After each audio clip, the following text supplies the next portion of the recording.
Vamos a dar inicio. Buenos días a todos.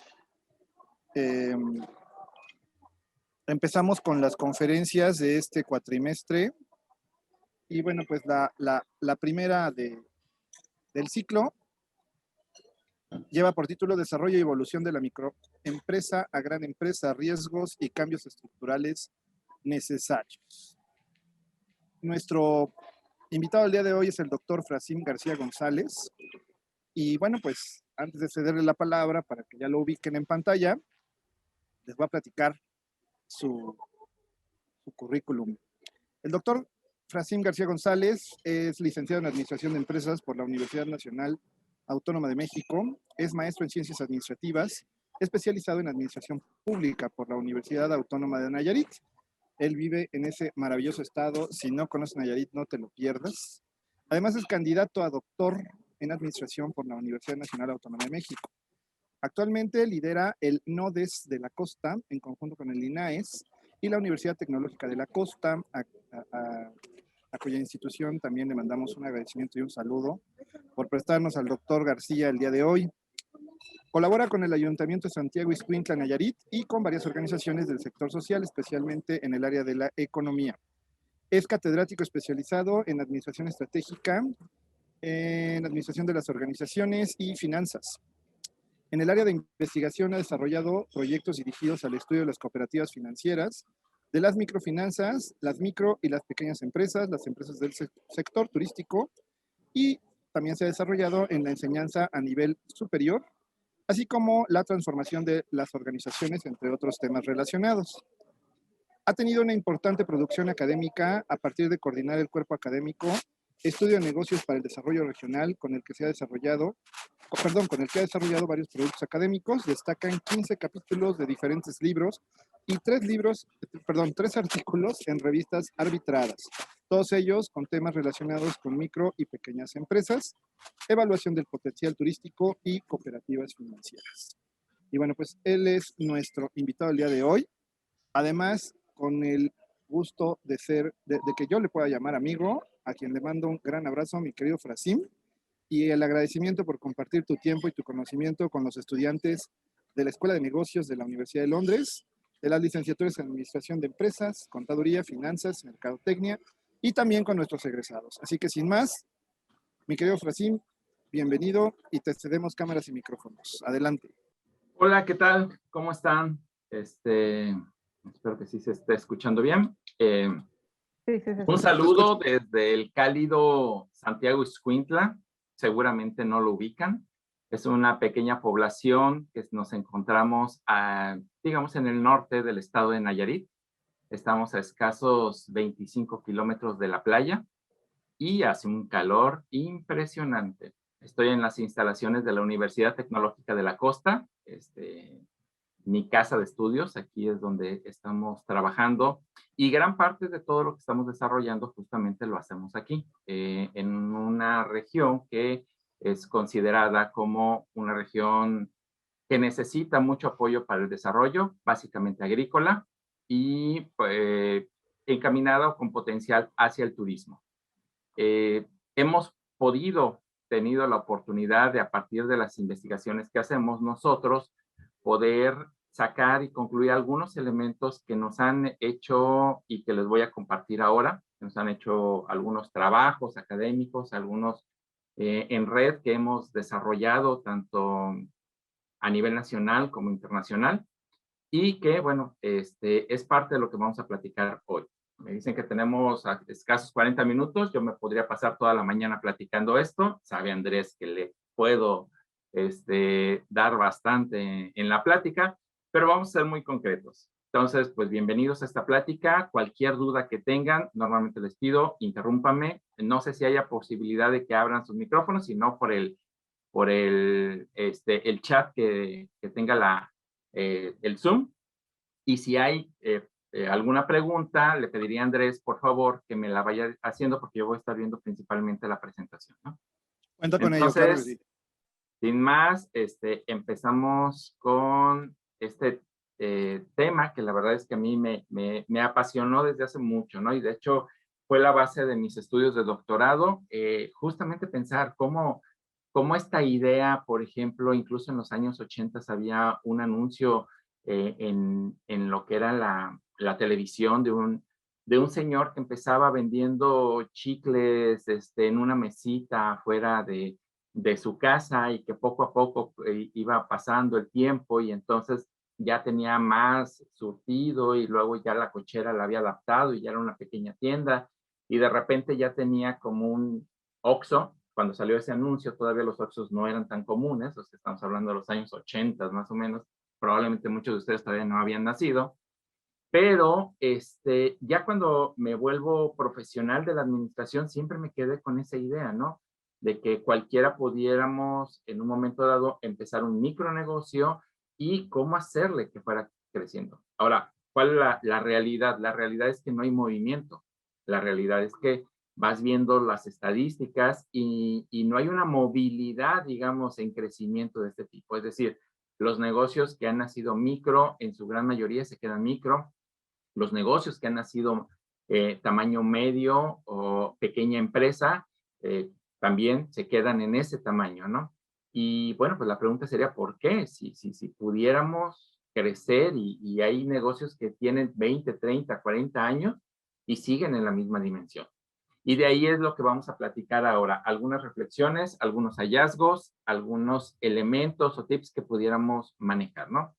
Gracias a la Universidad de Londres, a sus autoridades, a querido amigo Andrés por la invitación. Gracias a ustedes que sé que son del área de negocios de la universidad, la dirección de negocios de la universidad, y que bueno, me siento así como que podemos hablar del mismo lenguaje, porque vamos a hablar un poco de crecimiento, de las finanzas, del liderazgo, del clima organizacional, que son elementos claves justamente para darse este cambio, ¿no? Muy bien, pues sin más preámbulo, empecemos, chicos. La pregunta inicial es, ¿se puede crear una pequeña empresa y hacerla crecer o crecer hasta hacerla multinacional? Este sería como el ideal, ¿no? En su momento, como el sueño de muchos que pudiéramos tener, sobre todo cuando estamos pensando en el emprendurismo. Y más ahorita que tenemos justamente una realidad muy diversa a ¿qué? 15 años, 20 años, que han cambiado los paradigmas, la verdad es que de manera radical y todavía no nos adaptamos a los nuevos y tenemos raíces en los anteriores. Ahorita vamos a platicar. Al final, ojalá y podamos tener algunas conclusiones con respecto a esta pregunta. Esta sería la pregunta que va a andar rondando toda la presentación del día de hoy. Bueno, reflexiones iniciales. Todavía, cuando yo digo, tengo 48 años, tampoco soy un jovenazo como Andrés, que sí, es un niño todavía, pero todavía hace unos 20 años, cuando yo estaba, 25 años, que yo estaba estudiando en la universidad, todavía había esta visión de poder tener la garantía. Yo estudié en la UNAM, entonces de alguna manera era la garantía de mi título que ya me garantiza un nivel de vida. Digo, a 25 años, pero antes era incluso la Ciudad de México se cuece aparte. Ustedes, la Ciudad de México ha ido evolucionando muy rápido en cuanto a los niveles educativos, pero salgan de la Ciudad de México y es otra realidad. O sea, no hace mucho tiempo, hace una o dos generaciones, saber leer y escribir ya te garantizaba un nivel de vida. Incluso quizás nuestros abuelos de mi generación, haber terminado la primaria o la secundaria ya le generaba lo suficiente para garantizarle la vida, ¿no? Poder acceder a ciertos elementos. Aquí incluso en Nayarit, para estudiar la prepa te tenías que salir del estado, irte a Guadalajara o a México para la preparatoria, ya no se diga nivel licenciatura, y no estamos hablando de muchos años. Sin embargo, actualmente no es así.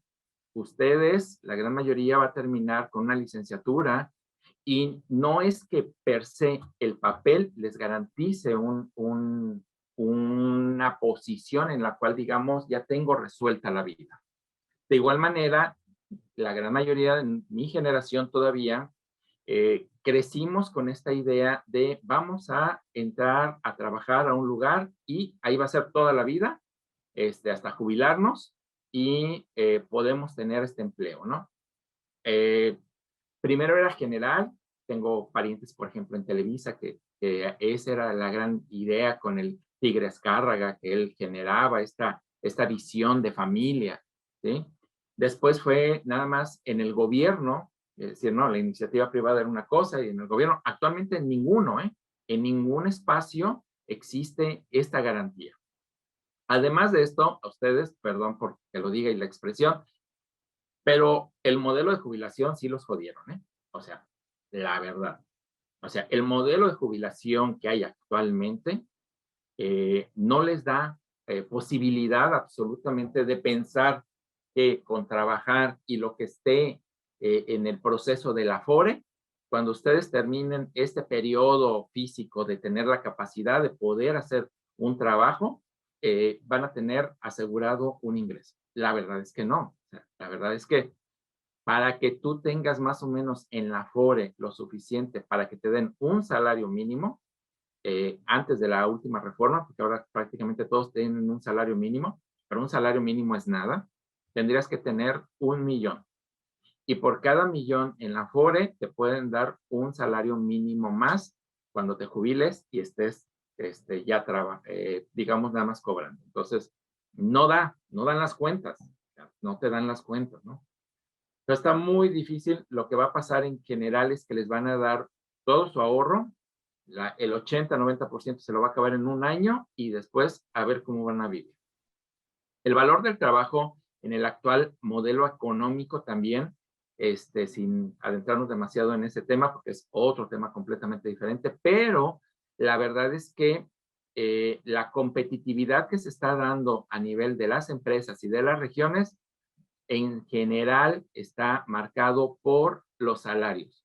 Es decir, aquellas regiones que tengan menores salarios. Me van a decir, no, pero Alemania y demás, bueno, es que son la excepción que confirma la regla. O sea, salvo unos cuantos países que tienen una posición de mercado laboral muy buena en la cual se pueden cotizar mejor, la gran mayoría, el 80% de los países, está cada vez tratando de competir a partir de que el trabajo de sus poblaciones valga menos, ¿sí? Entonces, tampoco por ahí va a haber una opción. Esto ha generado incluso que existan tendencias sobre el emprendimiento dentro de la economía social y solidaria. Actualmente están retomando fuerza en México, pero tenemos ejemplos muy fuertes en Centro, Sudamérica, en Asia, Corea, Singapur, tienen programas muy fuertes con respecto a la economía social y solidaria. En Estados Unidos, en Canadá, digo, estamos hablando de las cooperativas, de las mutualistas, como un modelo de compartir riesgos y acompañarnos entre varios para el emprendimiento, ¿sí? Porque ya estamos viendo que en la actualidad lo que es el empleo no va a ser una respuesta. Puede ser un apoyo, pero no es la respuesta final. Y todo surge o todo va de acuerdo a la pregunta que ustedes se deben de contestar, que todos nos debemos de contestar. ¿Cómo te gustaría vivir la vida de los 50 años en adelante o de los 60 años en adelante, ¿no? Yo estoy a 2 años ya de llegar a esa meta de los 50 y todavía me cuelga para poder ver hasta cuándo podré, por ejemplo, el modelo todavía alcancé, el de la jubilación, pero no es lo suficiente como para vivir bien, ¿no? Ya no digas que seas Elon Musk o algo así, ¿no? O sea, con que vivas bien, con que mantengas un nivel de vida, que sea satisfactorio para ti, que te puedas realizar como persona, que no tengas la preocupación de un ingreso. Cada vez se está haciendo más complejo, al menos en los modelos tradicionales en los cuales hemos sido desarrollados, ¿sí? Sí hay otras opciones, pero hay que empezar a crearlos, ¿no? Bueno, estas son algunas reflexiones iniciales sobre el cual empezamos a ver. Otro elemento importante, hablando en lo personal de cada uno de nosotros, es que en general la economía personal, ustedes, yo, todos, vamos a tener en el transcurso de nuestra vida 3 fuentes principales de ingresos, ¿sí? ¿Cuáles son estos? Bueno, uno, los teóricos le llaman el salario, y no necesariamente porque estés empleado por alguien, sino hablamos de aquel dinero que te va a ingresar por tu trabajo llámese físico principalmente. Es decir, si yo soy, no sé, financiero y me contrata una empresa y estoy trabajando con ellos, obviamente me queda muy claro que lo que me pagan es un salario, ¿no? Yo estoy trabajando y dejo de trabajar con ellos y ya no voy a tener ese ingreso. Pero igual, si eres contador y pones tu propio despacho y entonces de repente tú ya no trabajas en el despacho, entonces pues ya no te va a llegar ese dinero, ¿no? Si tú ya no atiendes a ese cliente porque a lo mejor te fuiste de vacaciones y ya no quisiste o porque te enfermaste o lo que sea, si tú no estás trabajando, tu esfuerzo físico no está ahí, entonces se acaba ese ingreso, ¿no? A eso se le denomina salario. Y el ingreso promedio general es que los ingresos, si sumamos todos los ingresos que vamos a tener en toda la vida, el 90% van a depender del salario, es decir, de aquel que generas por tu esfuerzo, independientemente del nivel. Yo trabajo, tengo ese ingreso, dejo de trabajar, dejo de tener ese ingreso. ¿Ok? El segundo, de acuerdo al promedio general de la población, al menos en México, perdón, son los réditos. ¿Sí? Esto se refiere básicamente a aquel dinero que te va a llegar sin que tú directamente estés involucrado. No significa que lo dejes ahí a la deriva, pero no estás involucrado directamente en la generación del mismo. El ejemplo más clásico, pues serían el dinero o ingreso que se genera por inversiones, ¿no? Tú no estás trabajando físicamente para esto, para generar. En general, la población solo genera el 2% de esto. Y el tercer gran rubro son los derechos. Los derechos es un ingreso que tienes por ser quien eres, ¿sí? Porque tienes unas características que te hacen acreedor a ese derecho. El ejemplo más fácil de entender es el dinero que les da a sus papás. Ustedes son hijos de sus papás.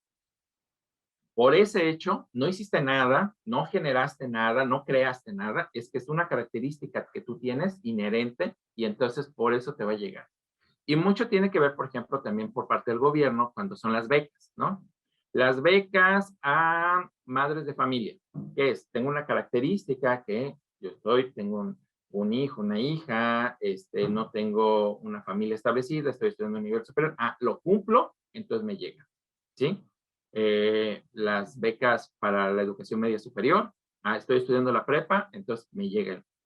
¿Sí me explico? Entonces, tienes características que van de acuerdo a eso y entonces por eso te llega. No porque lo estuviste trabajando, no porque lo invertiste, simplemente tienes una característica y normalmente te lo da el gobierno, ¿no? Por ejemplo, los que en algún momento nos jubilemos, vamos a caer a esto. De salario, terminamos de trabajar, ya no nos va a llegar salario, generamos un derecho y entonces entramos en este rubro de los derechos, ¿ok? Ahora, normalmente, hasta pues, creo que mi generación que está trabajando, los que nos inscribimos todavía al Seguro Social en el modelo 73, que ya no les toca a ustedes, normalmente eso pasaba de salario, que era nuestro trabajo, pasábamos a derechos, que era nuestra jubilación. En el caso de ustedes, también se va a hacer, pero el derecho va a ser muy chiquito. O sea, realmente no van a tener ingresos. Entonces, primera gran reflexión, si ustedes no empiezan a invertir, a generar réditos, a tener poco a poco una inversión, por ejemplo, los CETES, que es bien fácil con CETES directo en tu celular ir generando de 100 pesitos de más, que en su momento generes un bien raíz que puedas tú tener ahí, que te vaya generando un ingreso al futuro, o una casa en renta, unos locales en renta, algo así. O que inviertas directamente en dinero, en acciones, o en alguna empresa en la cual no necesites estar tú ahí, sino que se esté generando el trabajo sin que tú estés ahí. Entonces, sería la opción para cuando dejes de trabajar, ya no puedas trabajar, ya no puedas seguirle, tengas un ingreso. ¿Sí? Grábenselo, porque la verdad es que al menos en el rubro 2, que es de réditos, no se da de la noche a la mañana, ¿eh? Aquí el punto es de que tú tienes que estarlo generando, incrementando poco a poco en el transcurso del tiempo que te dan los ingresos fuertes que son de tu salario. Y si no lo haces, al final no te va a dar el tiempo para hacerlo. No hay como que, ay, me llegó tanto dinero, me saqué la lotería y ahora sí, ¿cuánto se saca en la lotería, no? Entonces, realmente es algo que tienes que hacer paulatinamente en el transcurso de toda tu vida laboral. Muy bien. Con estos antecedentes vamos a ver a lo que nos compete.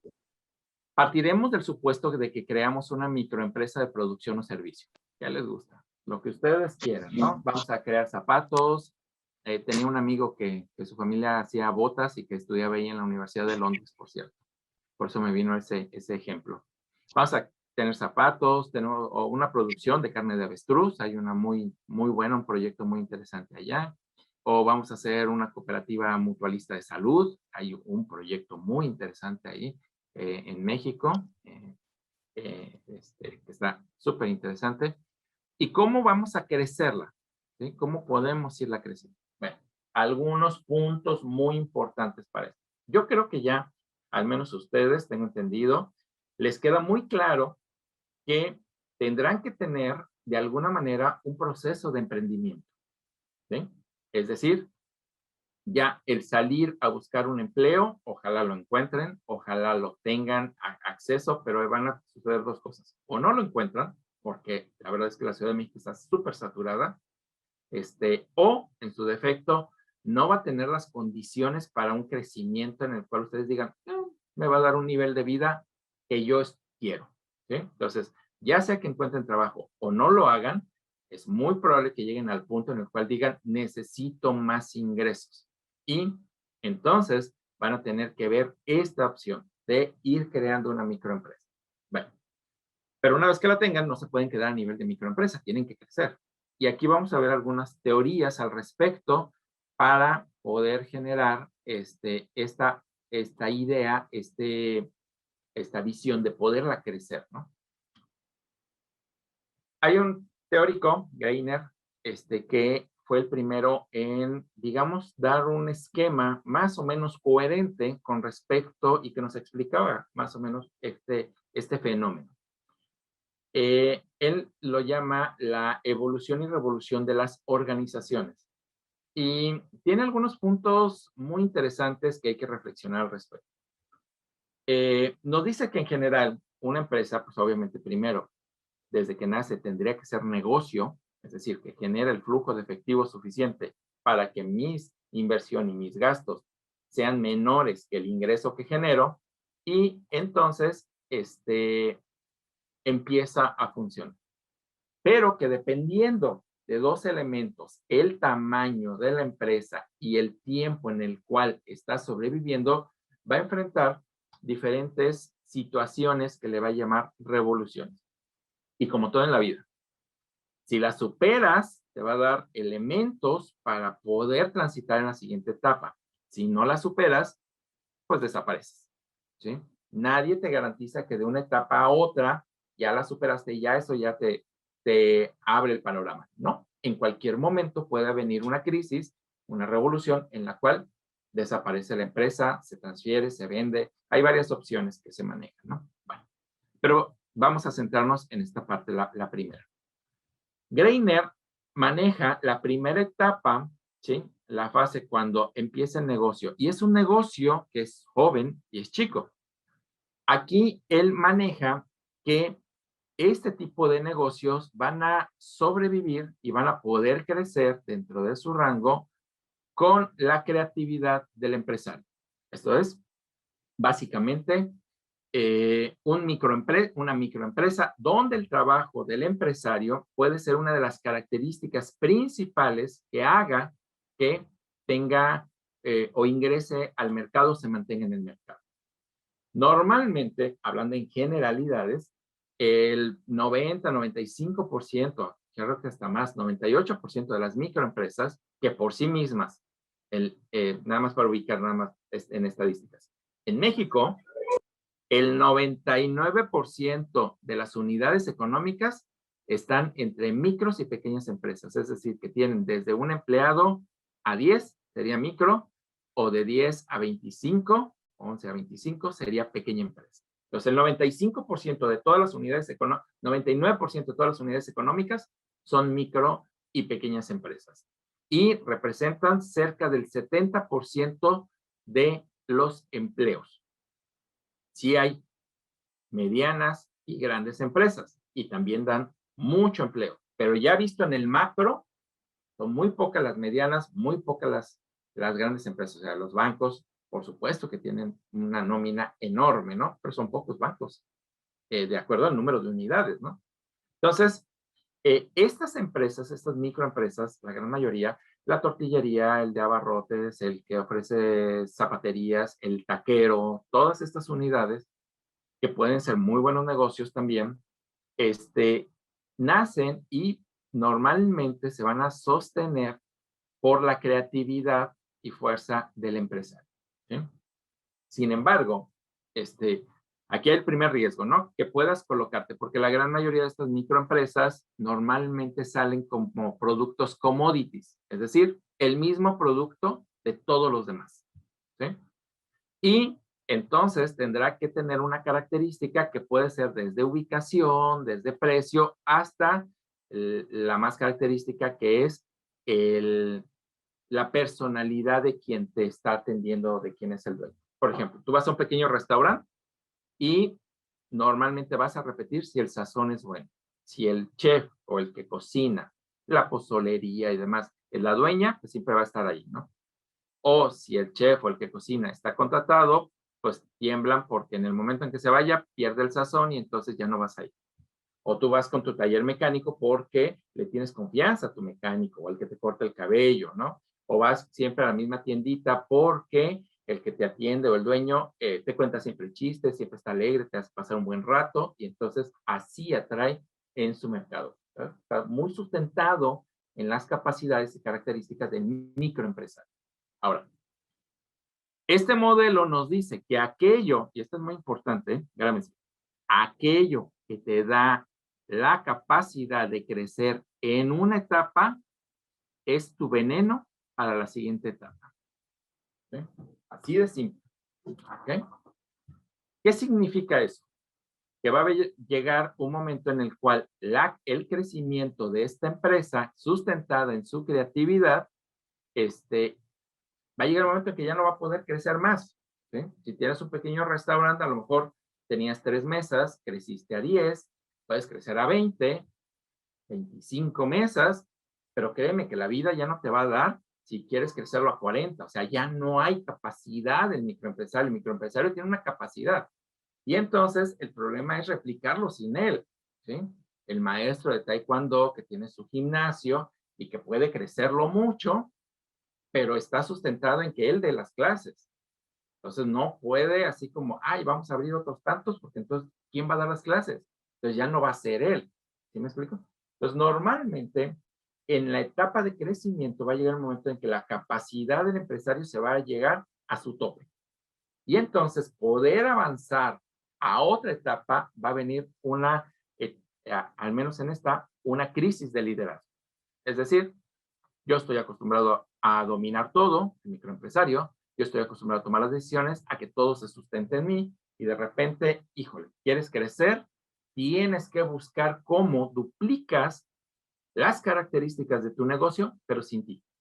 O sea, cómo hacer que el negocio pueda seguir operando sin estar yo como sustento de esa operación. Hay negocios, es cierto, que desde el inicio se diseñan así y entonces tienen una ventaja al momento de transitar del nivel 1 al 2.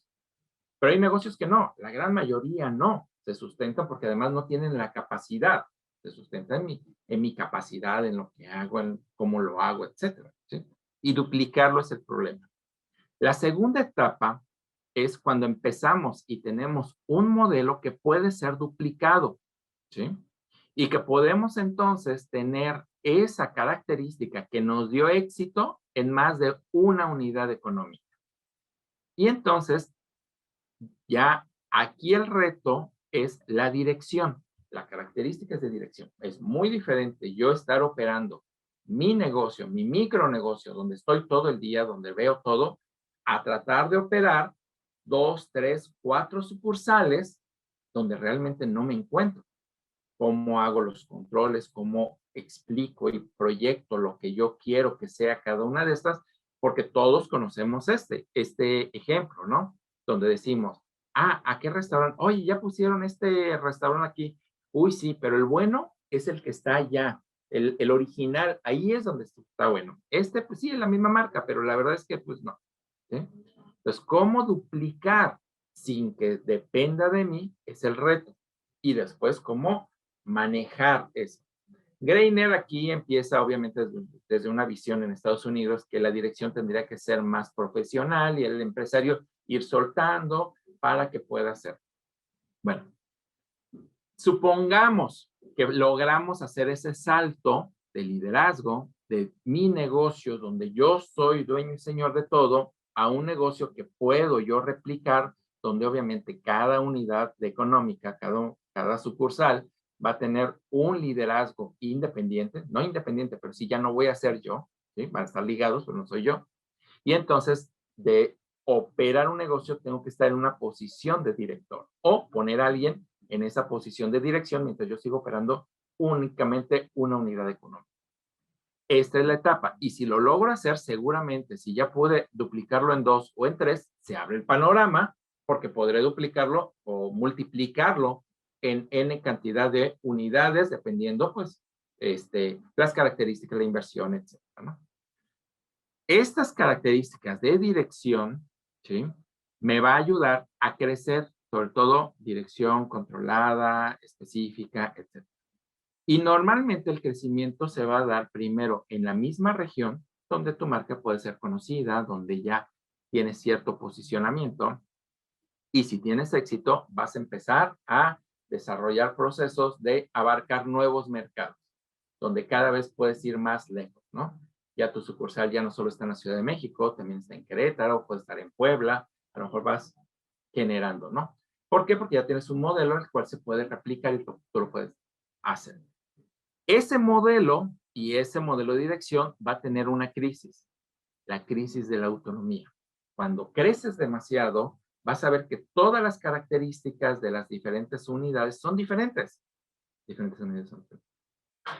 Y esto hace que cada vez las unidades de negocios tengan que o exijan que no sea un modelo uniforme de negocio, que existan características que puedan darse, ajustarse a cada una de las unidades.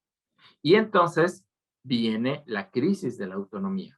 Tú estás acostumbrado a mantener una dirección y las unidades te van a empezar a presionar, sobre todo cada vez las más lejanas, a autonomía. ¿Por qué? Porque ya no, aunque las de la Ciudad de México las podías visitar a lo mejor a la semana todas, ya cuando tienes una en Puebla, otra en Veracruz, otra en Tepic, por ejemplo aquí, pues ya no es tan sencillo estarla viendo, estarla buscando, etcétera. Entonces, cada una de ellas te va a decir, pues sí, para la Ciudad de México eso aplica muy bien, pero aquí no, ¿sí? Y tendrás que tener la habilidad, tu equipo tendrá que tener una habilidad para generar un nivel de autonomía sin perder la esencia del negocio, ¿sí? Y esto no es fácil, ¿sí? Si se logra hacer, entonces podrás pasar a un nivel 3.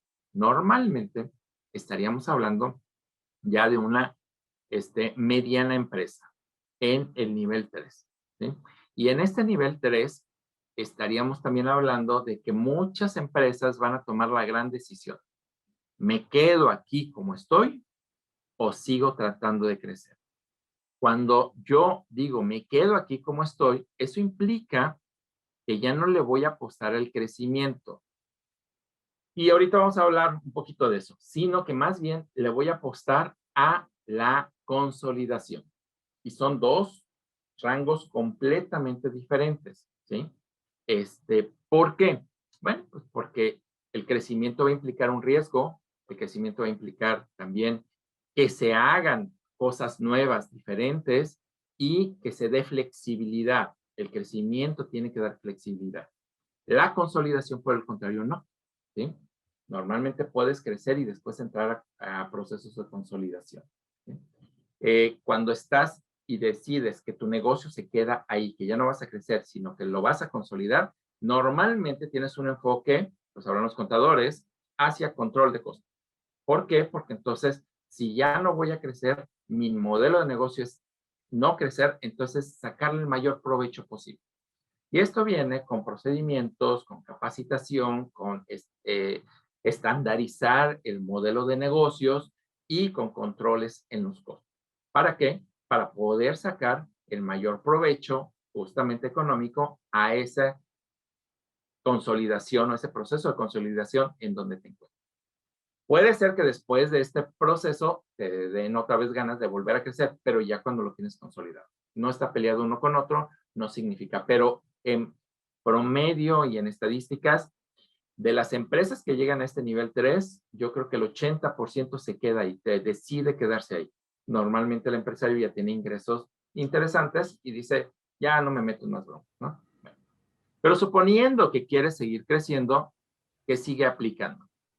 El modelo de delegación es un modelo donde a cada unidad económica, cada sucursal de tu negocio, tendrás que darle un nivel de autonomía, un nivel en el cual puedan tomar decisiones. No es sencillo decir qué tanto, porque ese es, si es casuístico, o sea, ese es caso por caso. Y tendrá que ser, sobre todo, muy, y aquí es donde está el riesgo, porque entre más autonomía des, obviamente cada uno lo podrá hacer de manera diferente. Sobre todo cuando empiezan a nacer nuevos negocios, ¿sí?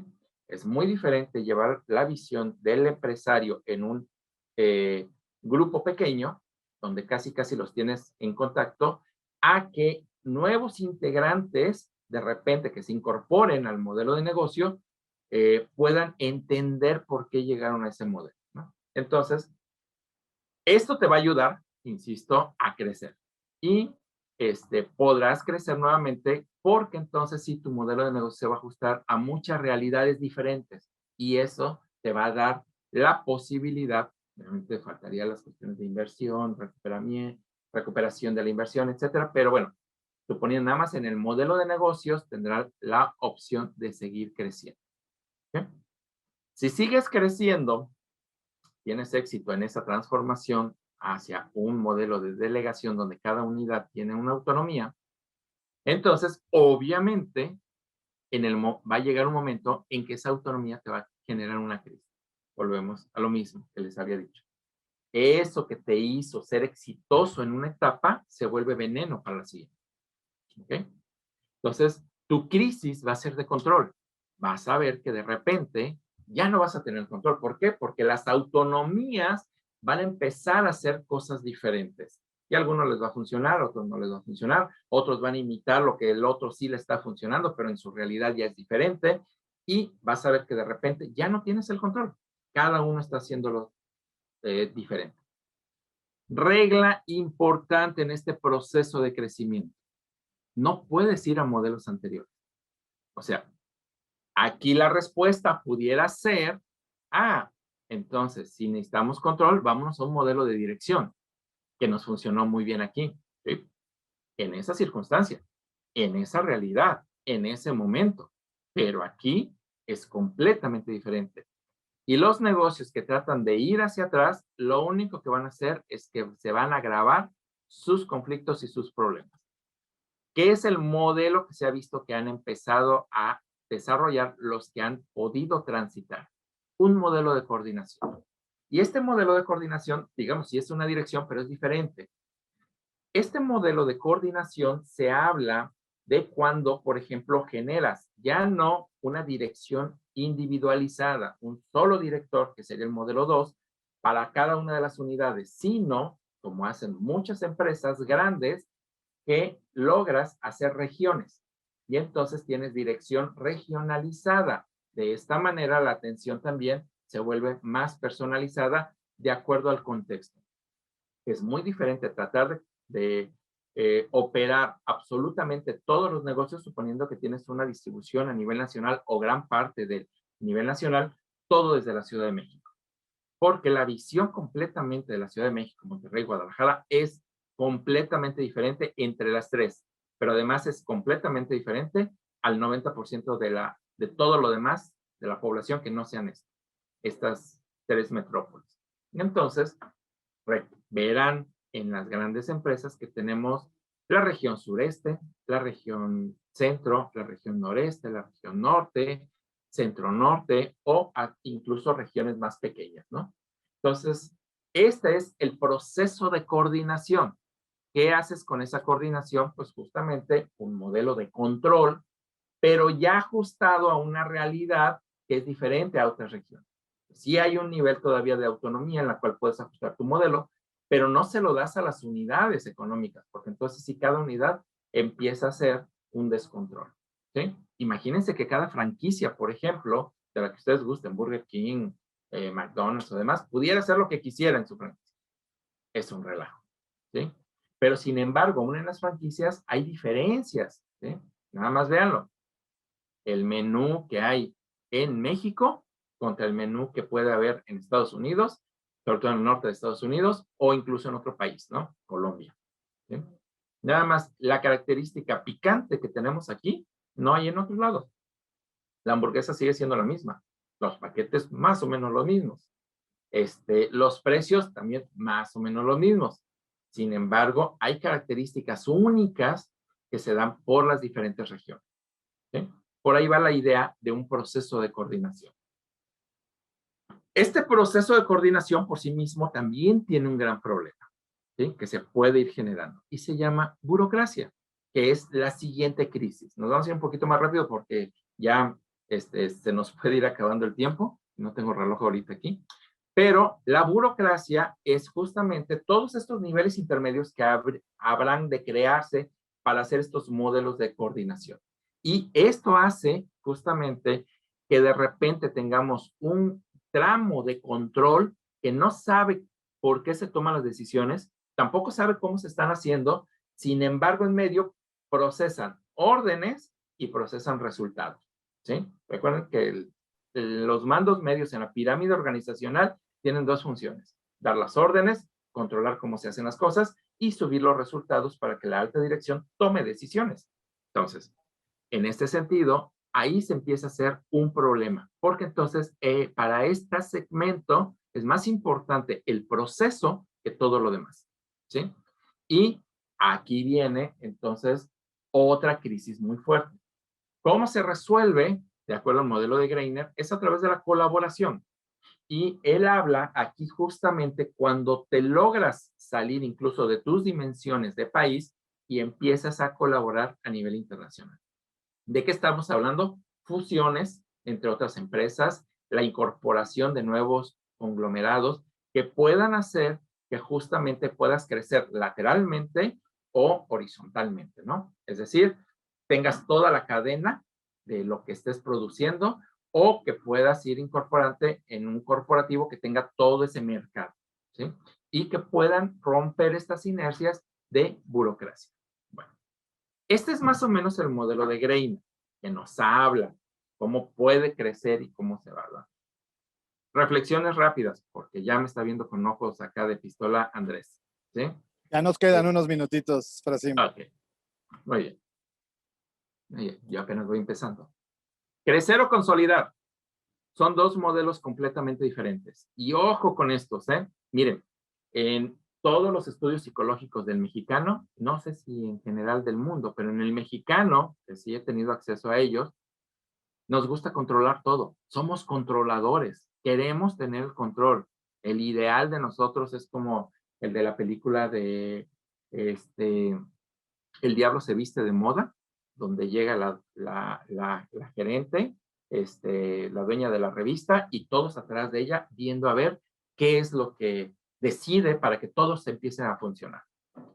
Sin embargo, crecer es en sí mismo es un proceso caótico. Es un proceso que se debe de dar a partir de intentar cosas diferentes, porque normalmente crecer te implica entrar en nuevos mercados o te implica desarrollar nuevos productos, ¿sí?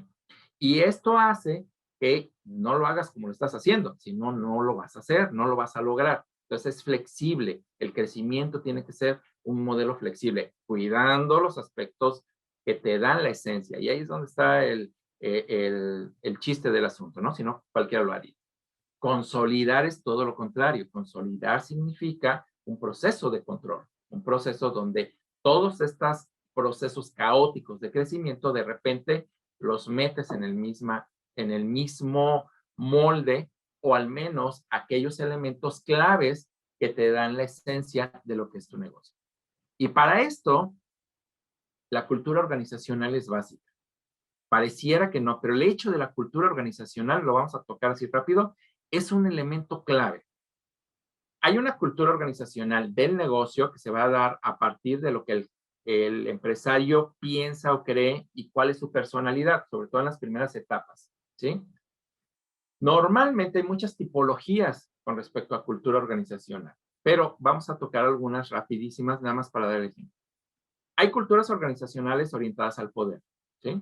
Normalmente se da en empresas consolidadas, de control, de mucho tiempo, muy grandes, donde lo más importante es tener el dominio interno y externo. El control directivo es muy férreo. Hay un principio de autoridad que no se puede romper. Tú tienes que seguir todos los canales como deben ser, y hay de ti que te saltes alguno de ellos, porque entonces, aunque tengas o no razón, eso es intrascendente. Tú te saltaste los controles y la gente que debe de ir. Hay normalmente una estructura muy piramidal, ¿sí? Hagan de cuenta como si fuéramos militares, ¿ok? Donde andes saltante al general, así te vaya. Y obviamente los procesos de planificación y ejecución son muy controlados. ¿Quién lo tiene? Empresas consolidadas y empresas que por esencia del empresario le encanta el control.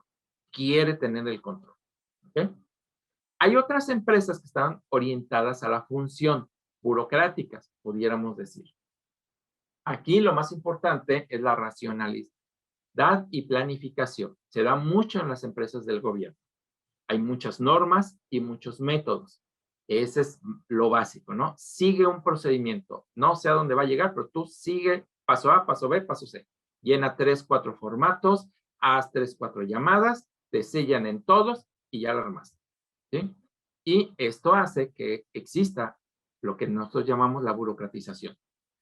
Estas empresas lo que están buscando es el control. No solo estamos hablando del gobierno, ¿eh? Hay muchas empresas, muchas asociaciones de la sociedad civil, incluso de la economía social y solidaria, que por esencia les gusta este tipo de modelo.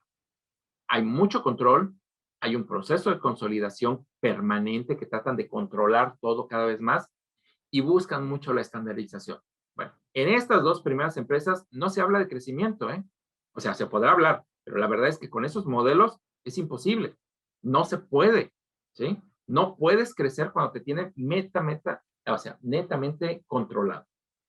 En cambio, existen las orientadas a la tarea o éxito, algunos modelos lo manejan así, o incluso las orientadas, lo que le llaman la cultura organizacional innovadora, a la innovación, ¿sí? Estas van principalmente hacia objetivos, ¿sí? Lo más importante es el objetivo. El método te ayuda, pero no es lo esencial. Está centrada en la eficacia, ¿sí? ¿Qué es esto? Que cumples objetivos. Lo más importante es que al final tú digas, yo me puse esta meta y entonces, ¿cómo lo hiciste? Dijera Felipe Calderón, haiga sido como haiga sido, ¿no?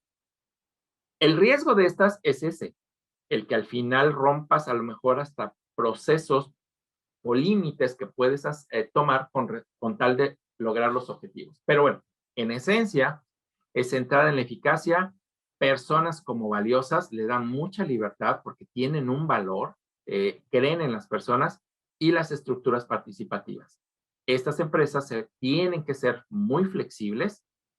El riesgo es que pierdan su esencia, pues hay que tener bien controlado lo que es lo básico de la esencia del negocio, pero sí ser muy flexibles. Están enfocadas al crecimiento y permiten los errores. No puede haber una empresa que se diga innovadora o empresa que se diga orientada a la tarea o al éxito que no aplauda el error. El error significa que alguien lo intentó y que al menos sabe que por ahí no va, ¿sí? Entonces, si nosotros, nuestra organización, tacha el error, lo persigue, lo marca y demás, no es de este tipo y no va a haber crecimiento, ¿sí? Y tenemos el modelo más social de las organizaciones, las orientadas a las personas, donde lo más importante son los valores personales, el beneficio de las personas, el desarrollo de los sujetos, suele ser transitoria en algún modelo y otras pueden ser permanentes, sobre todo cuando son emprendimientos del tipo de la economía social y solidaria. Como le digo aquí, son modelos de la economía social y solidaria donde el negocio es un justificante o un medio para lograr la consolidación de la persona. No, el negocio es un medio para lograr el capital. Recuerden que la gran diferencia entre la economía tradicional y la economía social y solidaria es que la gran mayoría de los modelos que nos han enseñado va centrada en la acumulación y multiplicación de capital. Lo más importante es que el capital se multiplique. En este tipo de modelos, lo más importante es que las personas estén bien, que puedan crecer bien, que puedan estar bien, sin descuidar el negocio, porque para esto el negocio tiene que ser negocio, si no, no funciona. Pero no están enfocadas en el crecimiento del negocio, sino en el crecimiento de las personas. Entonces, también son flexibles y pudiera darse un crecimiento, pero no es la obsesión del negocio, ¿sí? Tampoco lo es el control excesivo. Entonces, ni uno ni otro. Más bien está centrado en lo que el grupo de personas necesita. Entonces, como vemos, el tipo de cultura organizacional va a estar muy clave con el proceso que hemos visto. ¿Por qué les digo esto? Sencillo.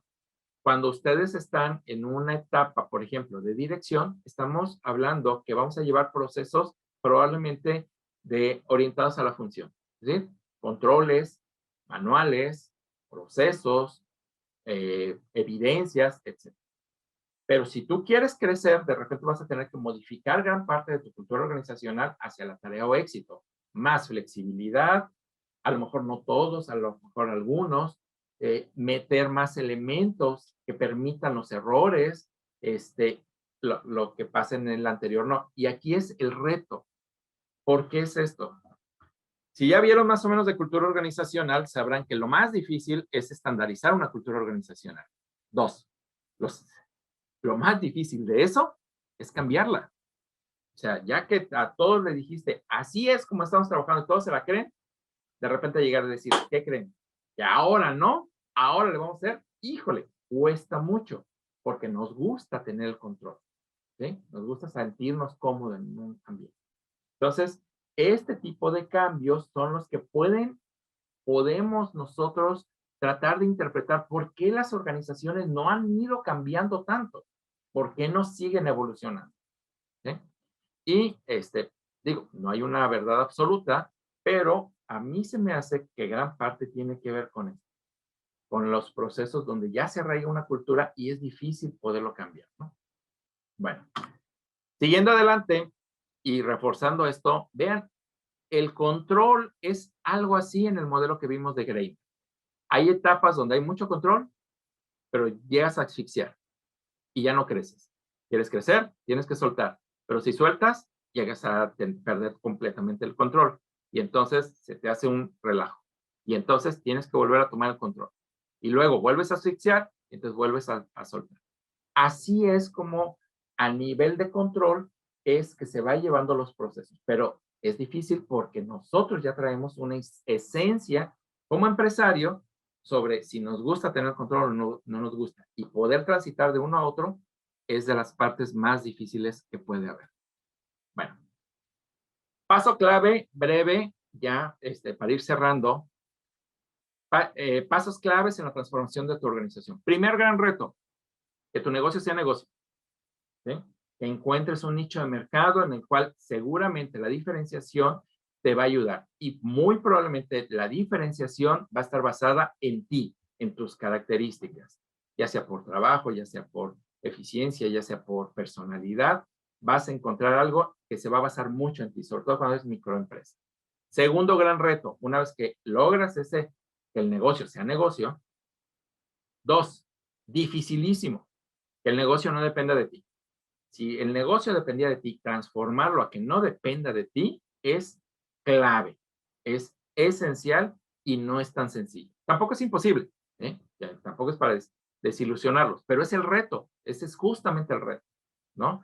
Buscar un modelo en el cual se tenga la esencia de lo que es el negocio, pero sin que yo esté ahí y que no dependa tanto de una persona, sino del modelo como tal. Tercer gran reto, si logras pasar el segundo, es empezar a multiplicarlo. Y aquí vienen problemas de finanzas, del costo de inversión inicial, de colocación, etcétera. Pero ese es el reto. Ya que tengas un modelo que no dependa de ti, entonces empezar a multiplicar. Cuarto gran reto, unificar los procesos de tus unidades de negocio. Empezar a tener un control. Tienes muchos, entonces vas a perder el control. Hay que unificarlo. Quinto gran reto, dar libertad al crecimiento. ¿Sí? Sexto gran reto, repitas el cuarto. Séptimo, repitas el quinto. Y así te lo vas a ir llevando. Por un lado, empiezas a unificar y después, ya que unificaste demasiado, tienes que soltar. Y luego, sueltas demasiado, tienes que volver a unificar en diferentes modelos, en diferentes dimensiones. ¿Ok? En todo esto, estamos pensando de que tú, como empresario, vas a empezar y vas a terminar como cabeza de esta empresa. En muchos de estos negocios, o muchos de los negocios, lo que va a pasar es que desde que se empiece a ver que es un negocio rentable, seguramente van a llegar ofertas para comprar. Y el proceso lo va a llevar otra administración, por así decirlo, ¿no? Pero gran parte de los micronegocios no terminan en manos de quien lo empezó cuando ya son grandes negocios. Y digo, podemos poner ejemplos, a lo mejor no de micronegocios, pero sí de medianas y grandes empresas que tratan de hacerse internacionales y al final los empresarios originales terminan separándose del negocio. Si no, vean las cerveceras mexicanas, que ya de mexicano pues nada más tienen el nombre, ¿sí? Terminaron siendo absorbidas por grandes corporativos internacionales de cerveza. Y así podemos ver muchísimos más ejemplos. Los bancos, por ejemplo, etcétera, ¿no? Bueno, ahí hay otro tipo de procesos, pero bueno, al final. Bueno, ya para ir cerrando, esta es un modelo muy importante que luego se los mando para que lo vean a detalle, pero una reflexión que siempre me gusta hacer con todos mis alumnos. Tener una empresa es contraer matrimonio, ¿eh? Es mucho compromiso, es mucho tiempo, es mucha dedicación y además es con una esposa tóxica y psicótica. Si la dejas un ratito, te va mal. Es dedicación completa, 24/7, ¿sí? Por lo que hay que hacerlo con quien te guste, el negocio que te guste y te apasione, ya que vas a dedicarle, no vamos a hablar del tiempo, vida, tu vida va a estar ahí. Y al final pregúntale a sus papás, ¿cuánto de tu vida has estado dedicado a tu trabajo? ¿Sí? Y les va a dar horror del tiempo que dedican. Si lo haces en algo que no te gusta, que no te apasiona, que no te llena, va a ser una tortura. Mejor elige algo que te guste, que te apasione y busca el medio para que sea rentable. Seguramente si te apasiona, vas a encontrar la forma, ¿sí? Porque es un matrimonio muy difícil, pero también te va a dar muchas alegrías y satisfacciones si lo logras llevar bien. ¿Sí? Pues muchas gracias, Prasim. Insisto que sea la primera, pero no la última. Muchas gracias a todos y también a quienes nos están viendo por Facebook Live. Les mandamos un abrazo. Aquí estamos en la Escuela de Negocios de la Universidad de Londres. Muchas gracias a todos. Si ya terminaron sus clases, que tengan un lindo día. Si no han terminado, es tiempo de regresar y continuar con nuestro trabajo. Gracias a todos.